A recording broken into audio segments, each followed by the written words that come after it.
안녕하세요. 손유빈입니다. 미국의 높은 실업률에 달러화가 약세를 보이며 국내 증시의 외국인 수급 유입 기대감이 커지고 있습니다. 이번 주 미국 중간선거 결과에도 시장에 관심이 쏠려 있는데요. 투데이 안경 코리아마켓과 함께 외국인이 주목하는 섹터와 종목별 이슈와 전략 확인해 보시기 바랍니다. 자, 오늘장 마무리 주식으로 시장 정리해 봅니다. 김성준 부장님. 네, 김성준의 오늘장 마무리 종목은 현대두산인프라코어입니다. 지난달 26일 실적 발표 이후에 최근 9거래일 연속 상승세를 보여주면서 철저하게 소외되던 주가가 4,500원대에서 오늘 종가 6,700원까지 40%가 넘는 급등세를 보여주고 있습니다. 일단 지금 현재로서는 하반기 어닝 시즌이 그다지 많이 남진 않았는데요. 아직까지 실적 발표하지 않은 종목 중에서 3, 4분기 하반기 실적이 기대가 되는 종목 중에서 소외되고 있는 종목 하나 준비를 해봤습니다. 네, 정경민 차장님은 오늘장 마무리 주식 어떤 종목인가요? 네, 정경민의 오늘장 마무리 주식은 금호석유입니다. 사실 종목이라기보다는 종목군에 가까운데요. 오늘 시장 전체적으로 미국 중간선거 결과가 공화당이 우세할 것이라는 예상과 또 IRA의 3년 유예 발의 등 전체적인 시장의 이중잣대 때문에 강세 종목과 약세 종목이 뚜렷하게 갈리는 특징을 좀 보였습니다. 특히 2차 전지와 신재생 종목군의 약세와 석유화학 종목과 자동차 종목군의 강세가 좀 인상적이었는데요. 이번 주 미국의 정치적 이슈에 호재와 악재의 연속성이 있을지 다소 의문시 되고 있는데 이번 주는 이런 이슈를 계속해서 주목해야 할 것 같습니다. 네, 미국의 중간선거 결과에 글로벌 시장이 집중을 하고 있습니다. 과연 어떤 웨이브를 불러오게 될지 주목해서 봐야겠고요. 조윤석 팀장님도 오늘장 마무리 주식 짚어주시죠. 조윤석의 오늘장 마무리 주식은 LG이노텍입니다. 어제 애플에서 발표를 했었는데요. 중국의 애플 위탁 생산업체인 폭스콘에서 정확히 생산 차질이 어느 정도 이루어질 것이라는 걸 발표를 했었죠. 연이어서 계속적으로 악재가 튀어나오는 LG이노텍이 주가가 상당히 안 좋았었지만 이제부터는 그 악재들이 좀 소멸되면서 시장 전체의 분위기를 반영하는 듯합니다. 그렇기 때문에 시장 전체적으로도 좀 자신감을 가질 수 있는 주가 퍼포먼스가 계속적으로 되고 있는 상황이고 LG이노텍 또한 악재를 소화하는 과정에 있기 때문에 전체적인 시장 상황을 설명드리려고 LG이노텍을 들고 나왔습니다. 네, 이렇게 세 분의 종목으로 시장 상황 정리를 해봤습니다. 다양한 종목들의 이슈와 기술적 분석을 통해서 여러분과 내일을 함께 열어갈 종목들 지금부터 만나보겠습니다.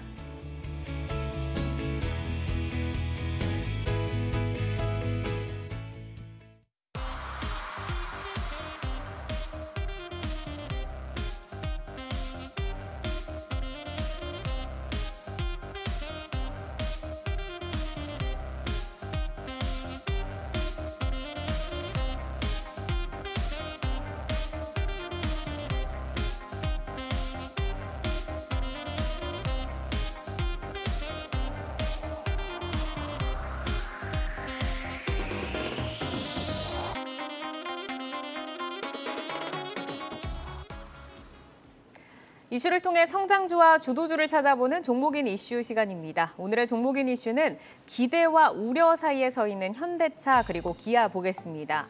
북미에서 최종 조립한 전기차에만 세액공제를 제공하는 미국 인플레 감축법 조항을 3년 유예하는 개정안이 미국 상하원 모두에서 발의가 됐습니다. 사상 최대 실적에도 그간 웃지 못하던 현대차와 기아가 인플레 감축법 개정안 발의 소식이 전해지면서 2거래일 연속 상승을 하고 있습니다. 하지만 자동차 업황 피크아웃 우려 그리고 러시아 공장 문제 등 다양한 우려 요소들도 상존해 있는데요. 현대차와 기아, 호재와 악재를 다각도로 진단을 해보도록 하겠습니다.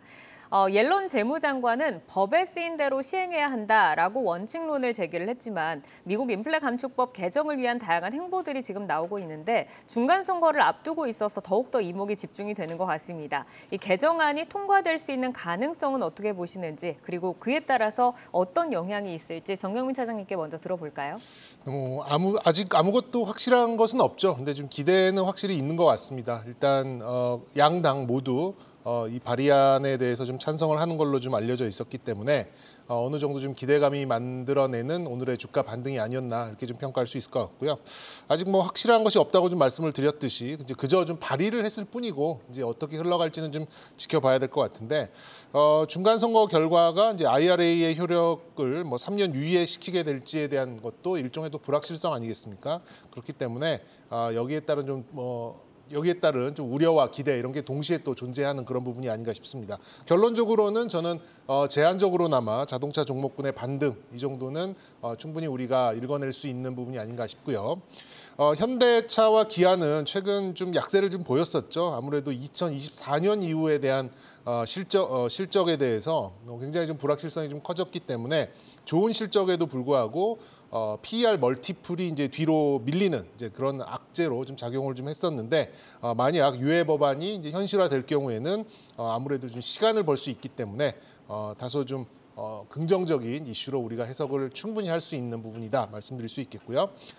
따라서 지금 소비 심리 악화에 따라서 실적 개선세가 좀 둔화되는 거 아니냐. 그리고 여기에 따라서 좀 부정적인 그런 좀 전망도 있었습니다만 법안 유예에 따라서 이제 IRA 해결에 대한 그런 또 시간을 벌었다는 점 그리고 이제 공장이 또 완성되는 시간도 어느 정도 좀 맞춰갈 수 있기 때문에 긍정적인 그런 요인을 조금 더 앞세울 수 있는 이제 그런 부분이 아닐까 좀 싶고요.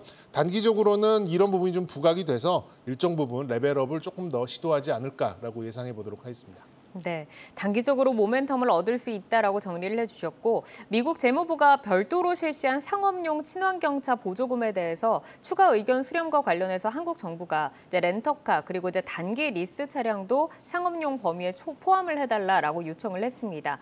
일반 전기차와는 달리 상업용에 대해서는 북미 최종 조립 등의 조건이 없이 세액 공제가 가능하다라는 장점이 있는데 이 현대차와 기아의 상업용 전기차가 북미 시장에서 어느 정도 점유율을 보고 있나요? 네, 우선 결론적으로 말씀드리면 현기차의 비승용차 라인업을 한번 기억해 보시면 좋을 것 같습니다. 언뜻 떠오르는 자동차 라인업이 거의 없다는 것을 알고 있을 것입니다. 자, 그렇다면 상용차는 보통 어떤 종류가 있는지 잠깐만 보시게 되면요. 트럭, 밴, 버스 등 저희가 승용 외에 이루게 되는 모든 자동차를 상용차라고 보통 말하게 되는데요. 현기차의 라인업은 거의 없죠. 특히 이번에 미국에서 발의한 법안 자체가 상용차는 우선 면제가 됐었죠. 면제가 된 이유를 자세하게 보시게 되면 결국 미국에서 GM, 포드 이런 자동차들이 비승용차 쪽에 굉장히 강점을 갖고 있기 때문에 자국 산업에 대한 보호 차원도 있다고 보시면 될 것 같습니다. 그래서 아직까지는 현기차의 점유율이 굉장히 미미한 수준이라서 거론될 여지는 없지만 향후에는 발전 가능성이 좀 있다고 보시면 될 것 같고요. 현기차에서 장기 성장성으로 갖고 가는 여러 가지 것들이 있는데 그중에서 제네시스, 픽업 트럭 같은 것들이 준비가 될 거고요. 그에 반해서 여러 가지 트럭 같은 경우는 수소차로 드라이브를 걸 것으로 지금 예상을 하고 있습니다. 그래서 지금 현재는 아무런 존재를 갖고 있지 못하는 현기차지만 향후에 이런 모델들이 출시가 되면서 여러 가지 점유율을 올려나갈 수 있지 않을까 조심스럽게 추측이 되고 있습니다. 그러니까 앞으로 이제 미래에 조금 더 기회를 노려보자라는 말씀이시고 미국 인플레 감축법도 이제 저희가 고려를 해야 되는 문제이긴 하지만 이제 경기 전망이 좀 어렵다 보니까 자동차 업황의 피크아웃 우려도 주가에 큰 걸림돌로 작용을 하고 있습니다. 외국계 증권사 UBS에서는 미국과 유럽 자동차 회사의 이익이 내년에는 절반으로 줄어들 것이다라고 밝혔는데 업황의 피크아웃 우려에 대해서는 어떻게 보시나요, 차장님? 뭐 영향을 안 받을 수는 없겠지만 그렇다고 그 UBS에서 좀 발표한 게 조금 과한 부분도 있습니다. 너무 좀 악재를 너무 좀 부각시키는 이제 그런 부분도 뭐 충분히 있다라고 좀 보여지고 있고요. 지금까지는 이제 그러니까 전기차를 비롯한 친환경 자동차들의 침투율이 어느 정도 되는가가 훨씬 더 주가에는 민감한 이제 그런 이슈, 그런 지표로 좀 작용이 됐죠. 그래서 결론적으로 말씀을 드리자면 신고가를 만들어내기에는 역시 소비 심리 침체 이런 우려가 계속해서 좀 작동을 하기 때문에 아직까지는 단편적인 중간 선거 결과 그리고 IRA 유예 이 이슈로만 좀 보셨을 때 일정 부분 레벨업 정도가 어울린다 이렇게 좀 결론을 드릴 수 있겠고요. 신차 판매 속도의 저하에도 저 개인적으로 봤을 때는 만약에 이 중에서 전기차의 신차 판매 침투율이 훨씬 올라가는 그런 상황이라면 저는 주가에는 큰 영향은 없을 거로 보고 있습니다.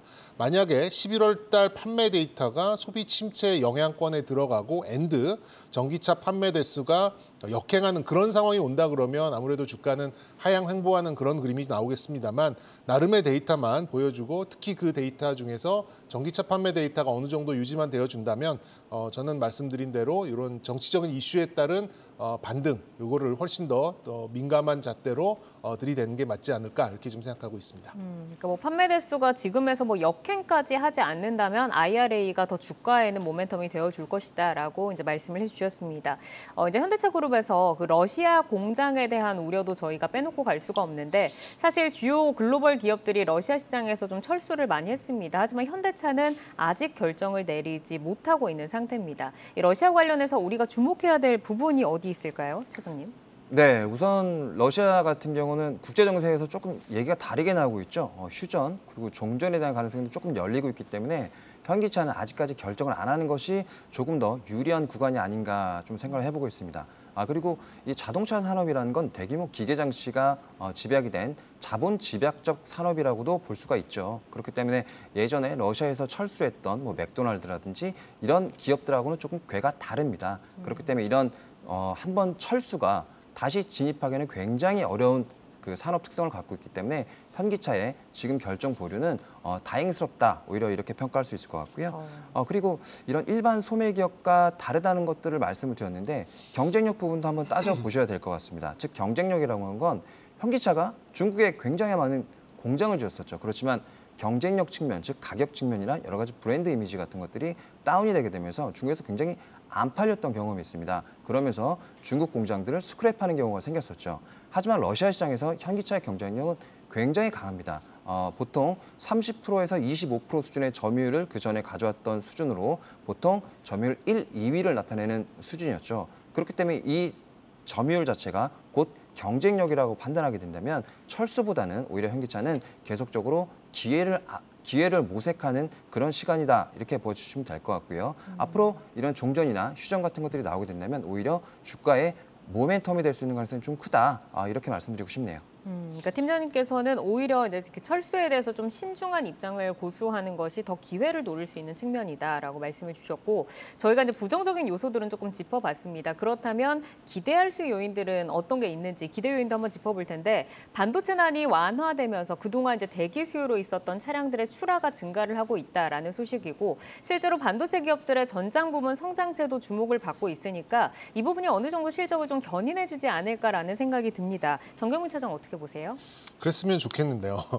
일단 시장에서는 이 부분을 모르진 않았을 거란 생각입니다. 그럼에도 불구하고 주가 조정은 상당히 가파르게 나왔었고 9월부터 하향 횡보를 했다라는 것은 역시 이제 계약된 차량의 인도 요 자체로 인한 그런 매출에 대해서는 상당 부분 지금 뭐 주가에 뭐 반영이 된 부분이 아닌가 이렇게 좀 추측을 해볼 수 있겠고요.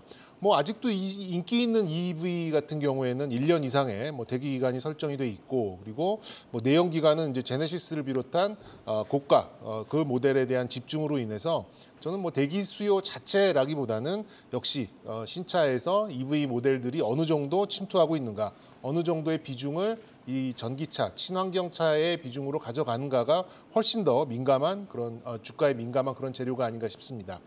따라서 이제 직관적으로 단순하게 보자면 저는 어지간한 호재나 악재는 좀 무시가 되고요. 수치적으로 말씀드렸듯이 친환경차가 어느 정도만큼 신차 판매에 포함이 되어 있는가, 이게 좀 가장 중요한 이슈인 것 같고, 다시 한번 강조드립니다만 정치적으로 이제 IRA에 대한 그런 유예, 그리고 이를 통해서 미국 시장에서 친환경차를 어느 정도 팔아낼 수 있고 어느 정도의 추정치가 변하는가가 저는 훨씬 더 중요한 이슈라고 보고 있기 때문에 사전에 예약된 어떤 수량이 매출로 나오고, 특히 그게 내연기관일 경우에는 주가에 큰 영향을 주지는 못한다라고 좀 보고 싶습니다. 네, 판매 대수는 이렇게 짚어봤고, 그러면 이제 실적 부분에서도 좀 짚어보겠습니다. 이제 현대차와 기아가 사실 그 주요 차량이 이제는 좀 높아진 글로벌 위상도 좀 보유를 하고 있고, 그리고 믹스 개선 등을 통해서 실적을 조금 더 챙겨볼 수 있거나 혹은 실적이 좀 이렇게 하락하는 거를 좀 방어할 수 있는 데 도움이 될 것 같은데, 이 부분 팀장님 어떻게 보실까요? 네, 지금 현기차의 경쟁력이 본격적으로 많이 시장의 숫자로 반영될 수가 있는 건 바로 인센티브 부분입니다. 북미 시장에서 인센티브 지급률이 가장 낮은 자동차를 보유하고 있는 것이 바로 현재 현기차 자동차 라인업이죠. 특히 뭐 EV 앞서 말씀해 주셨지만 기다리는데 굉장히 오래 걸리는 차량들을 다수 보유하고 있기 때문에 이 부분의 경쟁력은 지속 유지가 될 것으로 판단하고 있습니다. 하지만 얼마 전에 현기차에서 판매량 공시를 하게 되면서 예상 판매 대수를 공개를 했었죠. 기존의 판매 대수보다 소폭 줄어드는 판매 대수를 보였지만 매출액이나 그로스는 오히려 늘었던 경험이 있습니다. 즉 현기차 내부에서도 여러 가지 수요에 대한 감소나 내년에 대한 걱정은 있겠지만 지금 현재 상황에서도 충분히 현기차 라인업에 대한 그 경쟁력이라든지 이런 것들에 자신감을 갖고 있기 때문에 그 부분은 계속적으로 시장에서 믿어줄 수 있을 것이라고 보고 있고요. 그 외에 현기차가 잘한다는 것뿐만 아니고 폭스바겐이나 토요타 이런 자동차들이 언제까지 EV에서 지금 현기차를 쫓아올 수 있느냐, 그것도 상당히 좀 중요한 문제 같습니다. 그래서 이런 라인업의 다양한 구성, 그리고 토요타나 폭스바겐이 지금 현재 기대에 못 미치고 있는 향후 미래 자동차에 대한 성장 전략에 따라서 주가는 좀 퍼포먼스가 달라질 것으로 보고 있기 때문에 현기차 본연 외에도 대외 변수도 좀 챙겨보시는 지혜가 좀 필요할 것 같습니다. 네, 경쟁 업체들의 그런 판매 실적도 함께 좀 챙겨봐야 할 것 같습니다. 이제 상반기에 완성차가 이제 질주하는 동안 사실 부품 업체는 조금 가지 못했고 또 최근에 완성차가 쉬어가는 사이에 부품 업체가 상대적으로 시장에서 좀 주목을 받고 있습니다. 이 부품주에 대한 시각은 어떠신지 질문 드려보고 싶은데 팀장님 먼저 답변 들어볼까요? 네, 부품주 같은 경우는 완성차가 많이 안 빠졌을 때도 굉장히 많이 빠졌던 것들이 있고 특히 몇 종목을 제외하고는 형편없는 주가 퍼포먼스를 좀 보였습니다.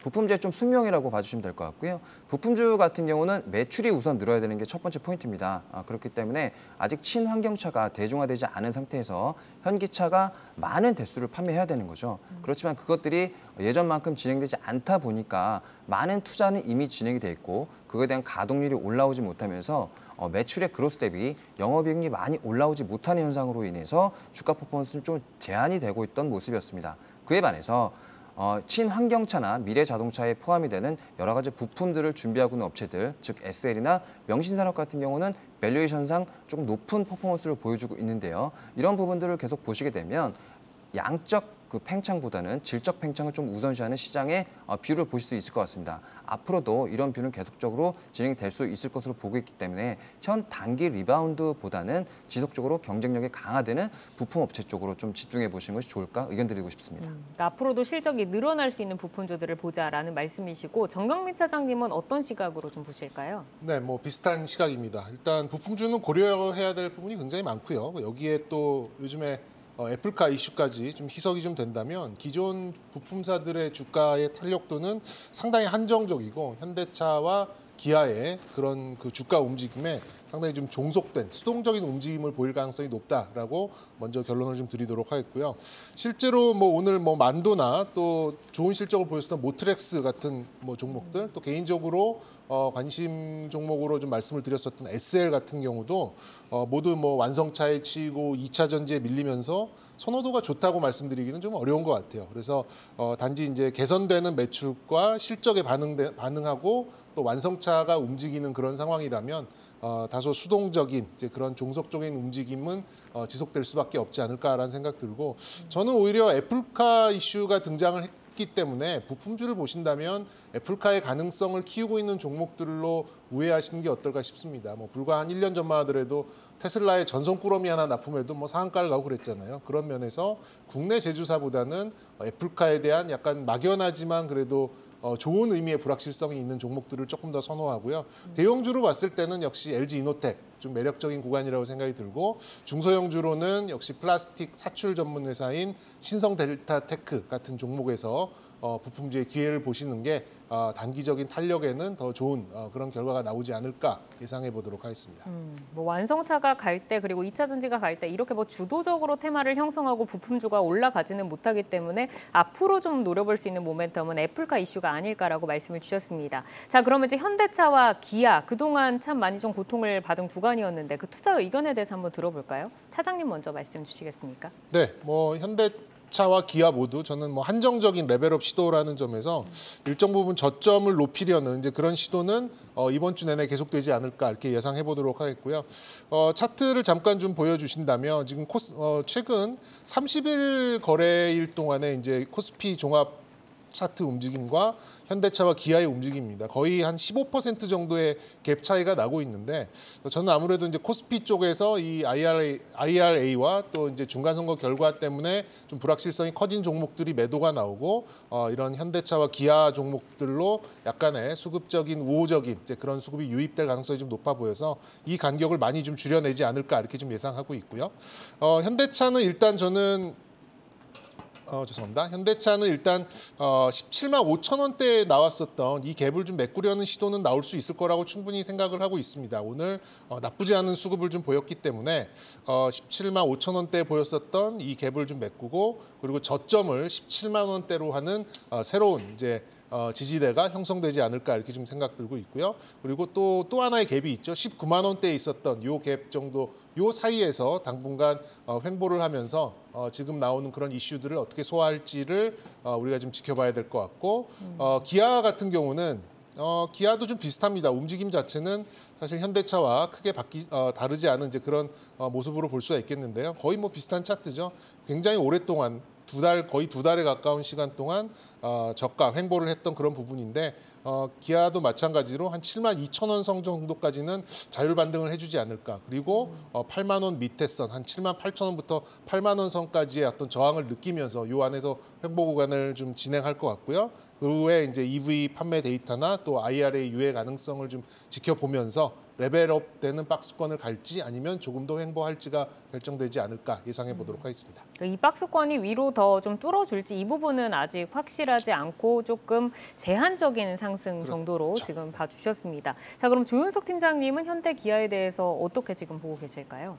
네, 누구나 반박할 수 없을 것 같습니다. 너무 싸다. 너무 싸다는 누구나 다 알 수 있을 것 같고요. 그렇기 때문에 자그마한 불씨가 있으면 리바운드가 좀 강하게 나올 수 있는 주가 위치다. 이렇게 봐주시면 될 것 같고요. 현재 오늘도 현대차 같은 경우는 약 4% 정도 올랐죠. 밸류에이션상 매력이 있고 그리고 수급적으로 약간이라도 쇼커버닝이라든지 여러 가지 긍정적 재료가 작용하게 되면 크게 뛰어오를 수 있는 자리라는 걸 다시 한번 말씀드리고 싶습니다. 차트 잠깐 보시게 되면요. 지금 현대차 같은 경우가 오늘 약 17만 원 정도 근처에서 마감을 했었죠. 그렇지만 좀 높게 보진 않겠습니다. 왜냐하면 지금 같은 경우는 수급장이고 또 아까 전에 말씀드렸듯이 밸류에이션상 성장 모멘텀이 반영된 것이 아니기 때문이죠. 그렇다면 좀 거래가 많았던 순간을 좀 보게 되면 바로 이 구간이었습니다. 그래서 이 구간이 상당히 좀 거래가 많이 몰렸었고요. 이 구간 자체가 밸류에이션과 그리고 앞으로 소비 여력에 대한 걱정이 좀 충돌하는 구간이었었기 때문에 리바운드는 약 18만 원 정도까지는 충분히 가능하다. 이렇게 좀 봐주면 좋을 것 같고요. 현대차도 마찬가지지만 기아차도 거의 유사한 좀 흐름을 보이고 있는 상황입니다. 기아차도 여러 가지 문제가 좀 많이 있었고 그리고 똑같이 여러 가지 말씀드렸던 소비에 대한 문제들이 있었죠. 잠시만요. 지금 차트가 지금 잘 안 뜨고 있는데 네, 기아차 지금 체크를 했고요.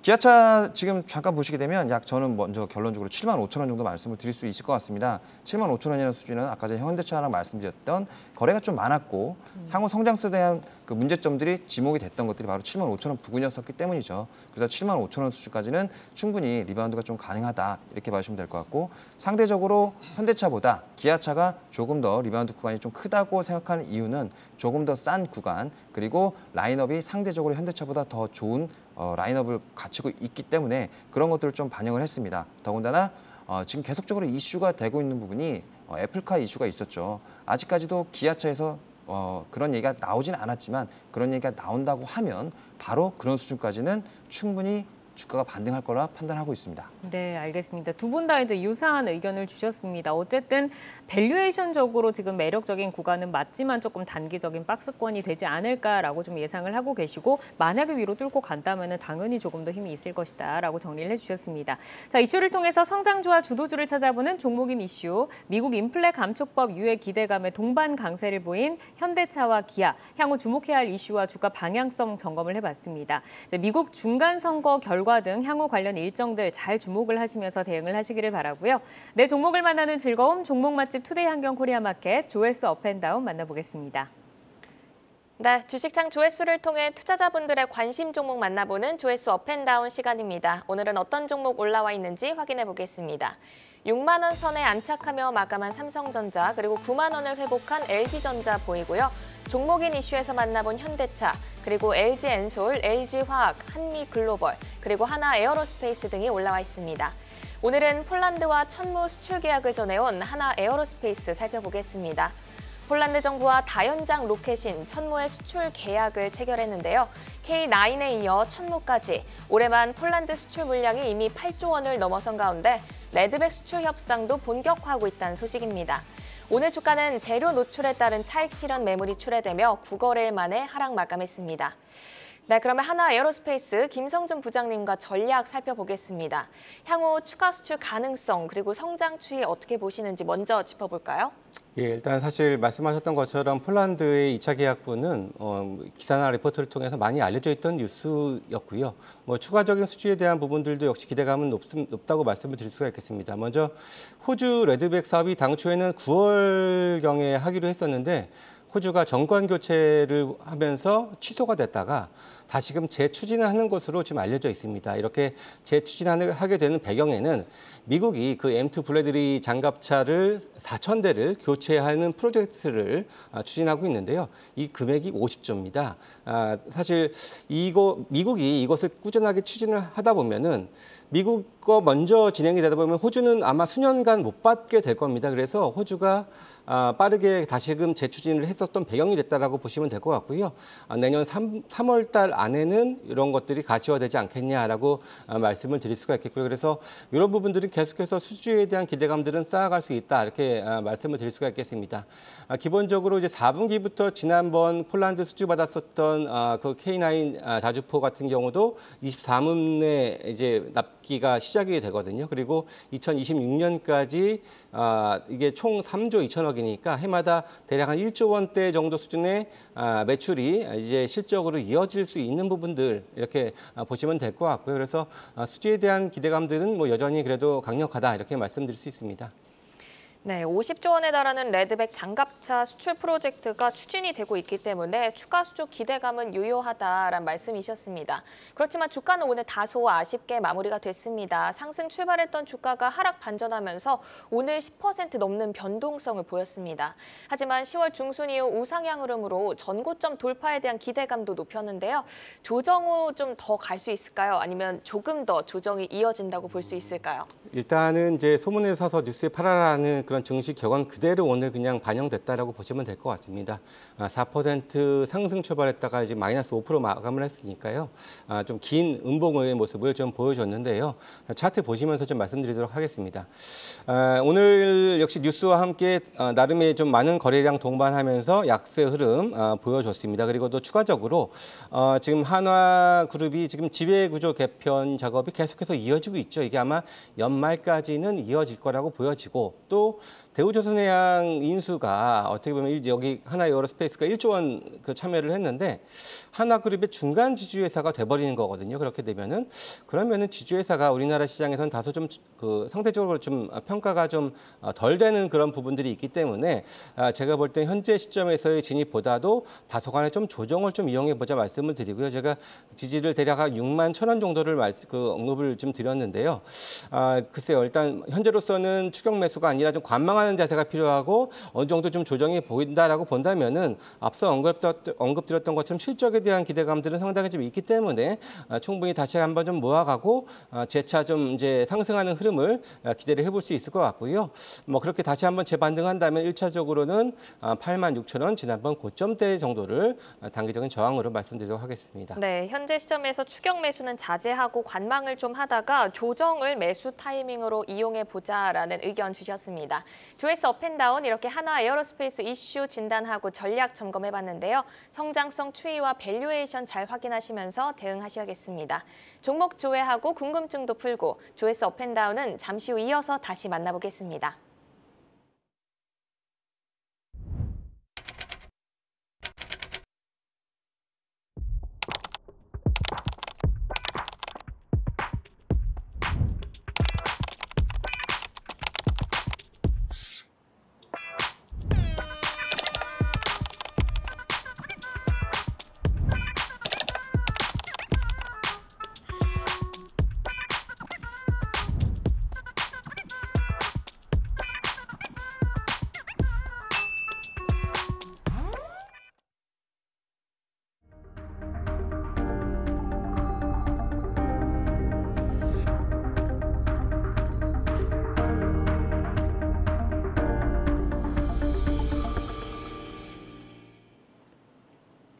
시총상위 종목으로 시장을 가늠해보는 시총상위 특징주 시간입니다. 대형주가 중심이 돼서 지수를 이끌어가면서 시총상위 종목들에 대한 관심이 확산이 되고 있습니다.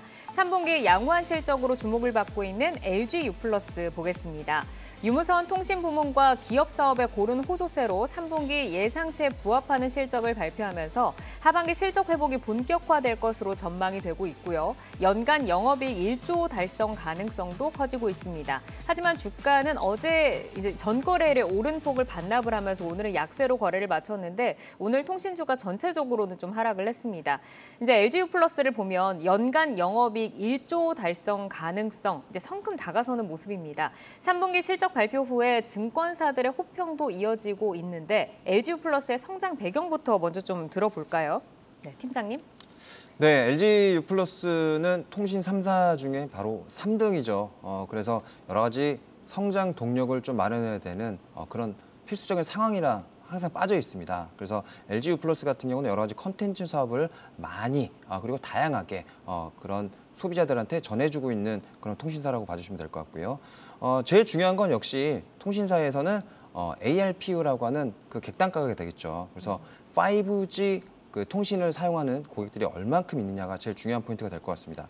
그래서 현재 이번 분기 기준으로 5G 가입자가 50%가 돌파가 되면서 연말로 목표치를 약 50% 중반대를 제시를 한 상황입니다. 즉 ARPU가 점점 높아지게 되면서 현금 흐름이 계속 좋아지는 구간에 있다라고 봐주시면 될 것 같고요. 그 외 LG U+의 통신사의 또 숙명은 또 하나가 마케팅비랑 캐펙스가 엄청나게 들어간다는 것이죠. 그래서 이 마케팅비, 캐펙스는 곧 비용이기 때문에 이 비용이 줄어들게 되면 영업이익이 상당폭 늘어나는 효과를 가지게 됩니다. 그래서 LG U+가 밝힌 것들은 마케팅비 감소가 진행이 되고 있고요. 캐펙스도 작년과 유사한 수준이기 때문에 이 실적이 꺾일 리는 없다. 이런 것들이 시장 뷰가 형성이 되게 되면서 단기적으로 리바운드가 지금 나오고 있는 상황이다라고 봐주시면 될 것 같고요. 또 하나, 지금 시장 분위기가 조금씩 달라지고 있죠. 현금 is king이라고, 캐시 is king이라는 말이 굉장히 많죠. 달러 is king 말고도. 그래서 이런 현금 창출 능력이 굉장히 좋은 필수 소비재 주식들이 굉장히 곽강을 받고 있는 상황이기 때문에 밸류에이션도 싸고 그리고 현금 창출력이 우수한 이런 LG U+ 같은 경우도 현재 좀 주목을 받고 있다. 이 정도 말씀드릴 수 있을 것 같습니다. 밸류가 싸고 현금 창출 능력이 있는 소비재 기업들이 지금 주목을 받고 있다라고 말씀을 주셨는데 이제 플랫폼 사업에 대해서 한번 짚어보겠습니다. 이제 LG U+가 중장기 성장 비전으로 U+ 3.0 달성을 위해서 이제 플랫폼 사업 전환에 역량을 집중한다라는 얘기가 있습니다. 하지만 좀 시장에서는 이제 플랫폼 사업의 성장성에 대해서 의구심이 좀 있는 것 같아요. 이 사업이 현재 어떻게 진행되고 있는지 향후 성장 스토리까지 한번 들어볼까요? 사실 저도 그렇습니다. 사실 이게 그러니까 이 플랫폼을 이용해서 무엇을 어떤 방향으로 하려는 건지에 대한 뭐 이렇게 명확한 그런 좀 비전이 잘 보이지는 않아요. 그래서 일단 LG U+를 본다 그러면 뭐 5G 출시 이후에는 어쨌든 한 번도 역성장은 없었고요. 플랫폼을 이용해서 각종 신사업을 하려고 하겠습니다만 아직까지 시장에서는 해지율, 뭐 신규 가입률, 배당 수익률, 그러니까 상당히 전통적인 이제 그런 이동통신사들의 밸류 측정으로만 주가가 움직이고 있다라는 점이 굉장히 좀 아쉬운 부분이 아닌가 싶습니다.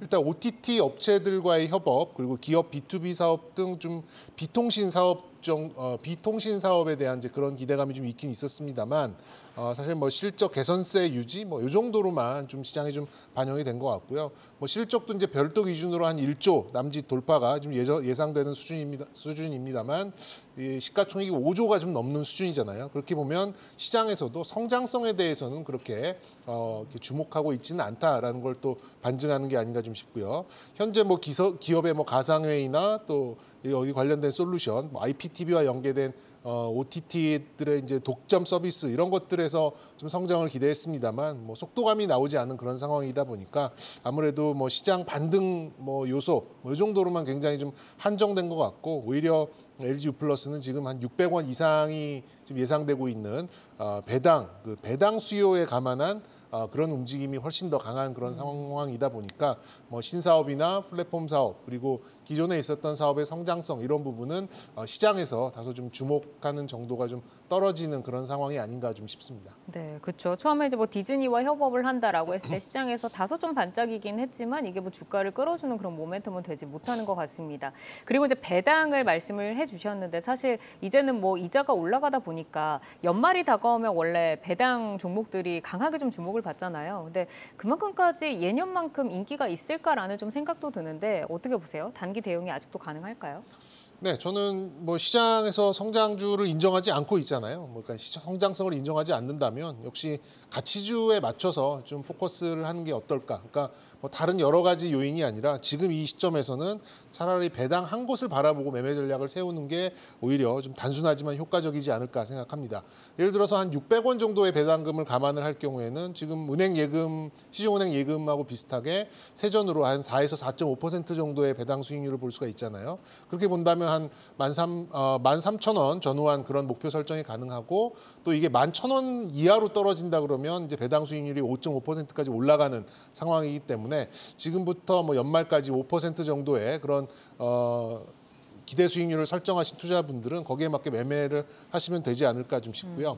현 주가 혹은 현 주가 이하에서는 뭐 충분히 저는 매수 가능하다고 봅니다. 뭐 지난 금요일 날 좀 반등을 많이 했습니다만 여기 돌파하는 이 구간을 내주시기는 그만큼 뭐 쉽진 않아 보여요. 그래서 11,500원 이상에서 12,000원 요 사이에서는 충분히 매수가 가능한 시점이고 제가 보기에는 12,000 후반대에서 13,000원대까지는 또 상승이 좀 가능한 그런 구간이니까 만약에 요 11,000원대에서 매수를 하셔서 13,000원까지 올라간다라고 하면 차라리 그때는 이제 자본 이득으로 그렇게 좀 전환을 하셔서 단기 5% 수익을 좀 꾸려가시는 게 맞는 거다 이렇게 좀 생각이 들고요. 그런 것이 아니고 난 연말까지 끌고 가겠다라고 하시는 분들은 어쨌든 조금 대기를 하셨다가 좀 매수 타이밍을 12,000원 이하에서 잡으시는 게 좀 현명한 판단이 아닐까 싶습니다.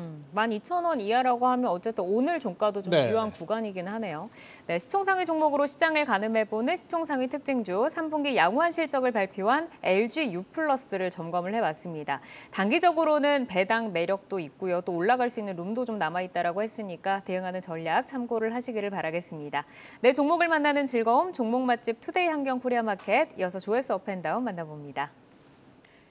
네, 조회수 업앤다운 이 시간에도 개별 재료에 따라 희비가 엇갈린 다양한 종목들 올라오고 있습니다.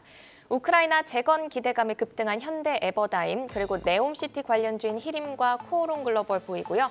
위믹스 3.0의 노드카운슬 파트너 합류 소식에 상승한 위메이드 그룹주, 그리고 롯데케미칼과 미래나노텍 등이 올라와 있습니다.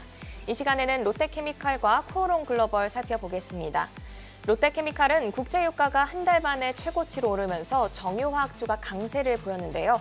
롯데케미칼은 본업의 일진 머티리얼스 인수, 또 폐자원 재활용 사업 진출 등 사업 포트폴리오 다각화에 대한 행보도 주목되고 있습니다. 또 외국인의 러브콜도 이어지고 있습니다. 오늘 8% 강세로 마감했습니다. 이어서 코오롱 글로벌 보겠습니다. 네옴시티 관련 수주 지원단 파견 소식에 더해 사우디 현지에서 개최된 한국 사우디 혁신 로드쇼 참여까지 사우디 관련 모멘텀이 이어지며 상승세를 지속하고 있는데요. 오늘도 15% 급등세를 유지하면서 마감했습니다. 그러면 롯데케미칼부터 보겠습니다. 오늘 유가 상승 소식에 정유화학주들이 동반 상승했지만 이 본업인 정유화학의 이익 부진으로 사업 다각화 관련 소식들이 더 주목받고 있습니다. 저희가 이것과 관련해서 또 주목해 볼 만한 이슈가 있을까요? 기본적으로 사실 근데 롯데케미칼은 유가 상승은 마이너스 요인이라고 보셔야 될 것 같고요. 그리고 최근에 중국 봉쇄의 영향이 좀 있고 또 거기에다가 경쟁사들 증설까지 더해지면서 최악의 업황 시기를 지금 맞고 있는 거고요. 이것은 비단 롯데케미칼뿐만 아니라 다른 여타 순수화학 업체들이 다 같이 겪고 있는 그런 현상이라고 보시면 될 것 같습니다. 그래서 이러한 것들을 조금 탈피하고자 하면서 최근 들어서 신사업에 열을 올리고 있죠. 대표적으로 수소와 배터리 소재 사업이라고 보시면 되는데 배터리 소재 사업 같은 경우에는 일진 머티리얼스를 인수를 통해서 좀 빠르게 좀 그래도 결과물을 도출해낼 수 있을 것이다라는 기대감은 가지고 있는 부분들이고요.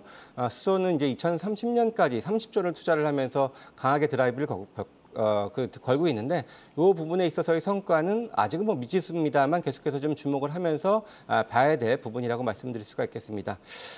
결론적으로 이 회사는 이제 업황은 상당히 안 좋은데 지금이 최악의 업황이라고 보시면 될 것 같고요. 그래서 그런 가운데 오늘 순수화학 업체들 전반적으로 다 같이 좀 동반 상승을 좀 보였거든요. 그래서 일단 주가적인 업황 쪽에서는 최악의 시기는 지났다라고 보시면 될 것 같고 일단 또 사업 다각화를 통해서 또 밸류에이션이 오히려 좀 상향될 수 있는 측면들도 여전히 좀 존재하는 부분들도 있기 때문에 좀 계속해서 좀 주목은 해봐야 될 필요는 있겠다 말씀드릴 수 있겠습니다. 네, 여기에 외국인의 러브콜이 상당히 뜨겁습니다. 무려 14거래 연속 순매수 행진을 이어오고 있는데요. 주가도 저점을 높이면서 오늘 17만 원대로 올라섰습니다. 현 가격대 아직도 매력적인 구간으로 볼 수 있을까요? 예, 일단 차트 보면은 그래도 조금 긍정적인 시그널들은 보이는 것 같습니다. 뭐 최근 들어서 지금 대량의 거래들이 지금 바닥권에서 많이 형성이 되고 있는데 그래도 이 대량 거래 수준을 이미 다 주가가 최근 넘어서 있다라는 것들이 좀 의미가 있고요. 1차적으로 17만 선 안착 여부가 상당히 중요할 것으로 보여지고요. 일단은 그래도 16만 7천 원 짧은 그런 지지 가능도 여전히 존재하고 있는 만큼 현 주가 수준이 상당히 좀 중요하다. 그래서 장기적인 하락 추세를 좀 벗어날 수 있을지 여부가 조금 눈여겨볼 만한 포인트라고 할 수가 있겠고요. 일단 또 저항은 매물대가 좀 많이 형성되고 있는 20만 원 정도 선이 1차적인 저항이 되지 않겠나 이렇게 보여집니다. 네, 17만 원 안착 여부 확인하시면서 대응하시라는 그런 포인트도 잡아주셨습니다.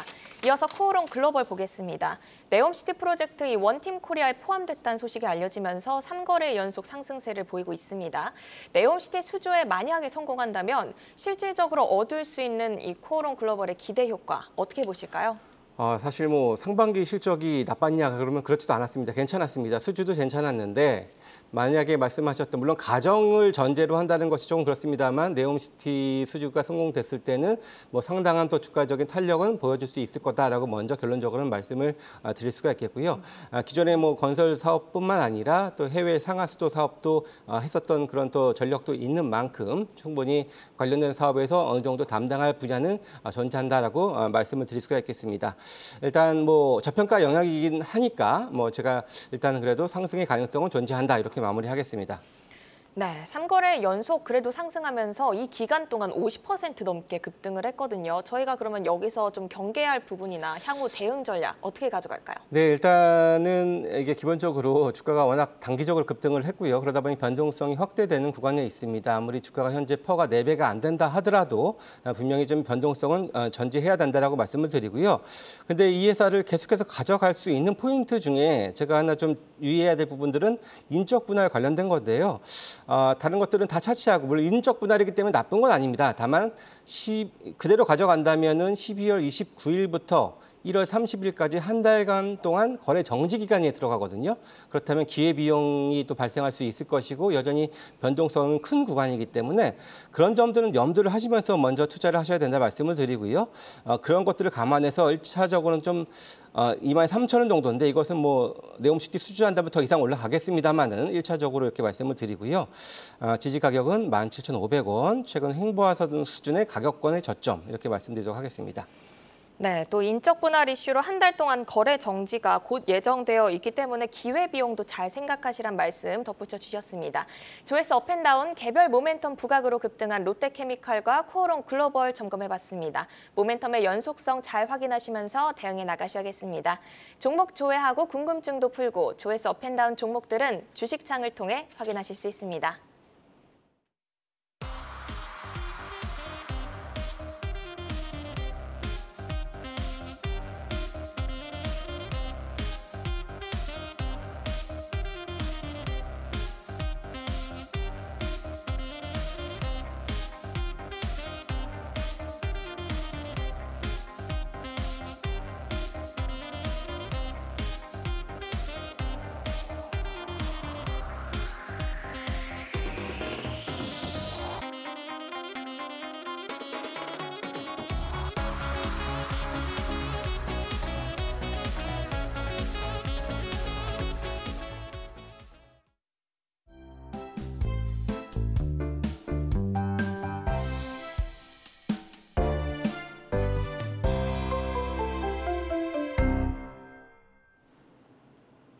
오늘 시장에서 울고 웃었던 다양한 종목 이슈들 만나봤습니다. 자, 많은 종목들 가운데 내일을 여는 유망주는 어떤 종목일지 전문가 세 분의 종목 확인을 해보겠습니다. 자, 김성준 부장이 HB솔루션, 정경민 차장 KH바텍, 조윤석 팀장이 대주전자재료를 가지고 오셨습니다. 자, 대주전자재료부터 한번 볼까요? 실리콘 음극재 시장의 강자라고 볼 수가 있는데 어떤 매력 포인트 눈여겨보고 계세요? 네, 우선 실리콘 음극재를 연구하고 만들어 보려는 업체들은 굉장히 많죠. 그렇지만 현재 상용화가 된 유일한 업체가 대주전자재료라고 보시면 될 것 같습니다. 각 셀 메이커들이 여러 가지 협업들을 진행하고 있는데 대주전자재료는 그중에서도 LG 에너지 솔루션과 지금 협업을 공고하게 지금 진행 중이죠. 과거 이력으로 보게 되면 LG 에너지 솔루션과 포르쉐 포르쉐의 전기차에 지금 들어가는 그 이력을 지금 갖고 있는 상황이고요. 그 위에 지금 추가적인 수주가 진행이 되는 것으로 판단이 되고 있습니다. 특히 그런 추가적인 수주가 진행이 되고 있는 것들을 캐파로 지금 표현해봐야 될 것 같은데요. 현재 갖고 있는 캐파가 약 1,000톤 부근인데 이 캐파를 연말 기준으로 해서 3,000톤까지 올리는 작업들을 계속적으로 하고 있습니다. 기계 장비들이 계속적으로 들어가고 있는 상황이고요. 그렇다면 이 3,000톤이 내년부터는 매출액이 환산이 되는 것이다. 즉 올해의 1,000톤 분야에서 내년에 3,000톤 분야로 무려 3배나 캐파가 늘어나기 때문에 그런 매출액 증가 포인트를 굉장히 유심히 잘 봐야 된다라고 보시면 될 것 같고요. 특히 LG 에너지 솔루션을 강조드렸는데 LG 에너지 솔루션이 북미에서 여러 가지 사업을 하고 있지만 GM이랑 큰 공장 2개를 조인트 벤처로 지금 건설을 하고 있습니다. 네. 그중 첫 번째 공장을 내년부터 매출이 나올 것으로 판단하고 있거든요. 그래서 이 공장 자체에서 아마 대주전자재료의 그 실리콘 음극재가 첨가가 될 것으로 보고 있고요. 이렇게 되면 폭발적인 매출액이 늘어날 것으로 보고 있기 때문에 현재 아무도 양극재 말고는 쳐다보지 않고 있는 첨가제 분야나 음극재 분야입니다. 그래서 내년을 준비하는 여유로운 구간이기 때문에 장기적으로 보시게 되면 좀 좋을 것 같아서 미리 소개해드리려고 가져나왔습니다. 시장에서 지금은 소외가 되어 있는 곳이다라고 말씀을 해주셨는데 대주전자재료의 주가를 보면 사실 이제 9월 말부터 거의 한 달 동안 계속해서 저점을 지금 올려가고 있는 것 같습니다. 목표가를 다시 좀 9만 원 후반대 정도까지 좀 열어두고 접근을 하는 걸까요? 네, 목표가는 지금 얼마 직전에 이제 10만 원 정도까지 갔었죠. 네. 그렇기 때문에 그 10만 원 수준이 캐파가 완공이 된다는 뉴스가 나오거나 혹은 초도 매출이 나오게 되면 금방 넘을 것으로 보고 있습니다. 그렇기 때문에 10만 원 수준보다 조금 더 올라가는 수준으로 좀 봐주시면 될 것 같고요. 차트를 보고 잠깐 말씀드리게 되면 작년을 말씀드려야 될 것 같아요. 2021년 9월부터 무려 3개월 정도까지 굉장히 큰 폭의 상승이 나왔었죠. 무려 더블 수준에서 6만 원에서 13만 원까지 상승이 나왔던 구간이 바로 이곳입니다. 이것이 바로 반영하는 것이 뭐였냐면 캐파 완공, 즉 캐파 증설을 시작하는구나라는 시장 소식이 있자마자 이렇게 상승을 했던 것이거든요. 즉 이 부분까지는 올라갈 수 있다라고 저는 판단하고 있고요. 시장 상황이 그렇게 초강세 시장은 아니기 때문에 13만 원까지는 무리라고 좀 보고 있는 상황이고 12만 원까지 10만 원을 돌파하면 금방 도달할 걸로 보고 있기 때문에 12만 원 정도까지 중장기 목표가로 삼으시면 좋을 것 같고요. 손절가는 계속적으로 기계적으로 말씀드리지만 8만 원 수준을 제시해드리도록 하겠습니다. 네, 12만 원 정도까지 지금 좀 주셨습니다. 목표가를.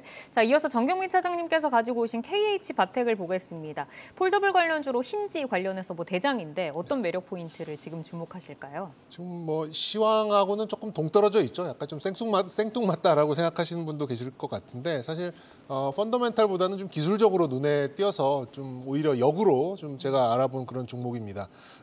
이 KH바텍은 여러 금속 종류의 그런 금속을 가공하는 기술을 바탕으로 전자 부품, 그다음에 모듈 조립 이런 좀 경쟁력을 가지고 사실상 삼성전자의 모바일 부분과 함께 성장을 했던 이제 그런 기업으로 보시면 될 것 같고요.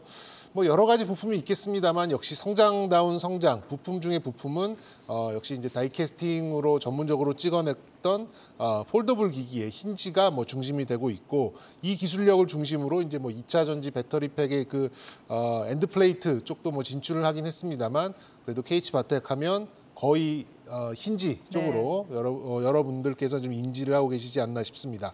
전반적으로 이제 폴더블이 출시되는 이제 3분기부터가 실적의 성수기고요. 올해도 상반기 대비 하반기에는 거의 3배 이상 그런 좀 영업이익이 기록될 걸로 좀 예상이 되는데 파인테크닉스의 일부 물량을 좀 뺏기는 악재가 있긴 했습니다만 하반기에만 그래도 한 300억 정도의 영업이익은 어렵지 않게 좀 가져갈 수 있을 걸로 좀 보고 있습니다.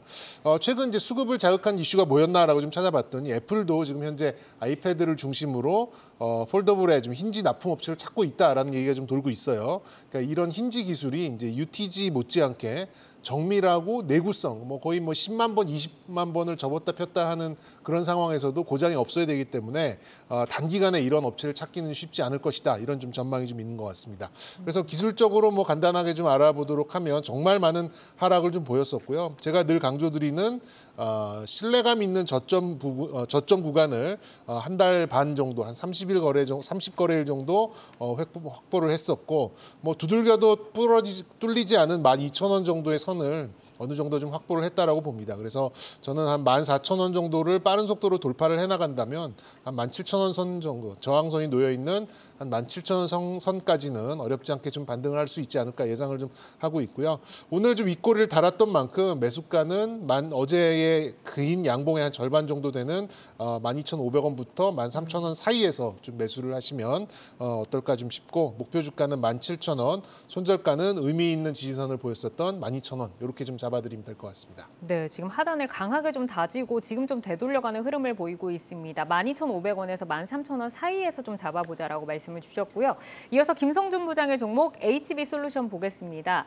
실적 성장세에 비해서는 참 주가 움직임이 좀 답답한 기업인데 성장 포인트부터 들어볼까요? 예, 일단 이 회사가 2020년에 그 매출액 210억에서요. 작년에 467억. 그래서 2배 이상 성장을 했고요. 근데 올해 상반기 벌써 매출이 1,000억이 넘었습니다. 그래서 이미 올해 상반기만 해도 작년의 실적을 뛰어넘었다. 2배 이상 뛰어넘었다 이렇게 보시면 될 것 같고요. 순이익도 215억을 기록을 하면서 현재 시가총액이 2,200억이니까 상반기 실적만으로도 상당히 뭐 일단 매력적이다라고 말씀을 드릴 수가 있는데, 가장 제가 중요하게 봤던 것은 이미 공시됐었던 그런 그 올해 공급 계약 건수를 쭉 보게 되면은 올 3, 4분기까지 납품 기한이 돼 있는 장비들이 꽤 있습니다. 그래서 올 하반기에도 상당히 좀 좋은 호실적이 예상이 된다라고 말씀을 드릴 수가 있겠고요. 동사는 이제 기본적으로 디스플레이 장비라고 보시면 되는데 전공정, 후공정 전부 다 할 수 있는 그런 장비들이고요. 근데 이제 신제품의 잉크젯 장비가 이 잉크젯을 활용해서 이제 증착이 가능한 장비인데, 이것이 비용 절감 효과도 있고, 그러니까 8K 고사양의 제품군에 그 적용이 될 수 있는 부분들이기 때문에 이제 그 주력 고객사인 삼성 디스플레이, LG 디스플레이 쪽으로의 기대감 가질 수가 있겠고요. 또 추가적으로 반도체 계측 장비, 나노마이어라는 장비까지 가세하면서 반도체까지도 진출을 하는 겁니다. 그래서 반도체 쪽에서도 계속해서 좀 미세화되고 있는 만큼 꾸준한 그런 그 매출 증가가 이어질 수 있는 그런 제품군이다 말씀드릴 수 있습니다. 그래서 결과론적으로는 싼 밸류 그리고 낮은 주가, 그리고 신성장 모멘텀까지 가지고 있다라고 보시면 되는데요. 차트 보시면은 상당히 오랜 기간 지금 빠져 있습니다. 앞서 제가 현대 두산 인프라코어 같이 소외되고 있는 그런 주가 위치에 있는데요. 아마 이제 조만간 이제 실적 발표를 하게 되겠죠. 그래서 이런 실적 기대감과 함께 그래도 어느 정도 좀 되돌릴 수 있는 그런 흐름을 좀 기대를 해보고요. 1차적으로는 일단 18,000원을 목표로 제시를 해드리도록 하겠습니다. 네, 역시 소외된 구간에서 실적 발표 전이기 때문에 기대감을 가지고 좀 잡아볼 수 있는 종목으로 소개를 해주셨습니다. 자, 오늘은 조윤석 팀장의 대주전자재료, 정경민 차장의 KH바텍, 그리고 김성준 부장의 HB솔루션 이렇게 세 종목을 만나봤습니다. 잘 좀 참고를 하셔서 대응 전략 세워보시기를 바라겠습니다. 자, 오늘은 조윤석 SK증권 서초센터 팀장, 정경민 IBK투자증권 분당지점 차장, 김성준 하이투자증권 도곡 WM센터 부장과 함께했습니다. 세 분 좋은 말씀 고맙습니다. 내 종목을 만나는 즐거움, 종목 맛집 투데이 한경 코리아 마켓, 항상 투자자 여러분과 함께합니다. 저희는 내일 찾아오겠습니다. 고맙습니다.